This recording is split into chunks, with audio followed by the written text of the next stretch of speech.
Confidence. Everyone wants it, but almost no one understands it. People think confidence is something you build. Practice speaking, stand up straight, repeat affirmations. And eventually, you'll feel confident.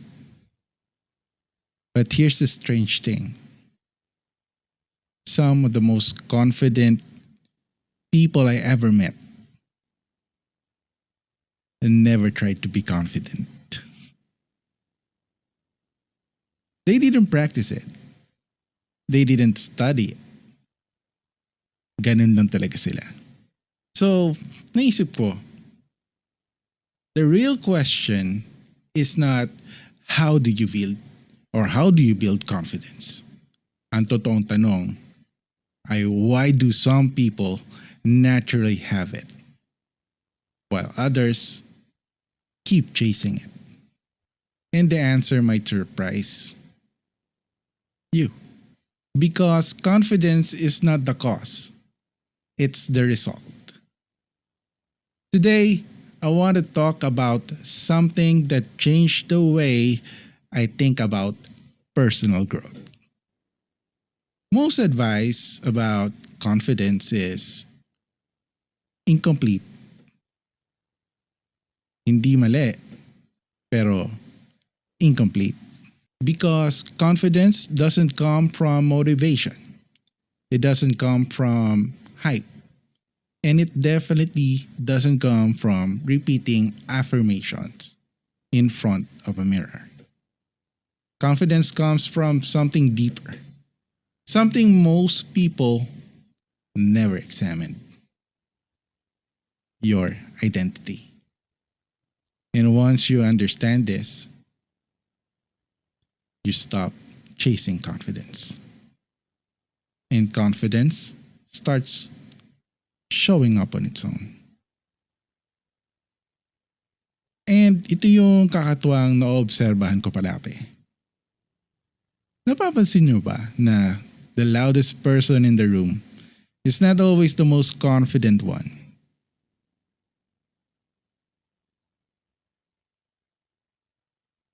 The common belief about confidence is simple. Confidence is about mindset. Sabi ng iba, you just believe in yourself. Fake it till you make it. Or act confident. And to be fair, sometimes it works. You might feel confident for a moment, but then something happens. A criticism, a rejection, failure, and suddenly that confidence disappears. So the real question becomes, if confidence is real, why does it disappear so easily? And here's where things start to get interesting. Because confidence that disappears quickly was never confidence in the first place. Affirmations and hype feel powerful because they temporarily change your emotional state. You feel energized. You feel motivated. But emotions are temporary. Identity is not. That is why emotional confidence collapses under pressure. But identity based confidence stays stable. So, if confidence is not emotion, what exactly is it? Let's look at the deeper layer. The moment people misunderstand confidence, it's when they think confidence is the starting point. But confidence is not the starting point. Confidence is the evidence. Evidence of something deeper: self trust. And self trust comes from identity. If your identity says, I'm someone who figures things out, failure becomes part of the process. Pero pag sinasabi ng identity mo, I need people to approve of me, then one negative comment can destroy your confidence. So the real problem most people have is not low confidence. It's unclear identity. There's a powerful idea discussed sa book ni James Clear, yung Atomic Habits. And he explains that behavior change happens in three layers: outcomes, processes, and identity. At ang sabi niya, most people focus on outcomes. I want to be confident. But the real transformation happens at the identity level. Instead of saying, I want to be confident, you shift the identity. I'm someone who learns. I'm someone who improves. And once identity changes, behavior follows. Confidence becomes a side effect. Another example ay galing sa isang behavioral psychology. Your brain constantly tries to stay consistent with your identity. So if you believe, I am bad at public speaking, your brain will find ways to prove that identity is correct. Pero kung identity mo becomes, I'm someone who is learning to communicate, your behavior changes. And slowly, confidence appears. And here's the strange part. Most confident people never try to become confident. They simply live in alignment with their identity.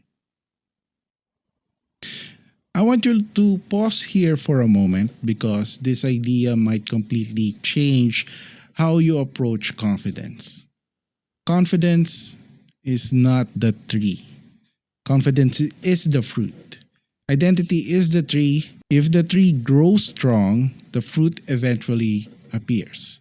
But if you try to attach fruit to a weak tree, it falls off. So here's a practical way to think about this. Stop asking, how do I become confident? Start asking, who am I becoming? Because identity shapes behavior. Behavior creates evidence. Evidence builds self-trust. Self-trust becomes confidence. Let me give you an example. Instead of saying, I want to be confident in speaking, try this identity shift. I'm someone who practices communication. Then prove it with small actions. Speak more, record yourself, and improve a little every day. Eventually, your brain will say, this is who I am now. And that's when confidence stops feeling forced. And when confidence stops feeling forced, that's when it becomes real. Curious lang ako sa isang bagay. Why do you think most people struggle with confidence today? Is it because social media comparison, or fear of judgment, or unclear identity? Babasahin ko dyan sa comments sa baba. Kasi sometimes the best insights actually come from you. So if there's one idea I want you to remember from this video, it is that confidence is not built. It is revealed when you know exactly who you are.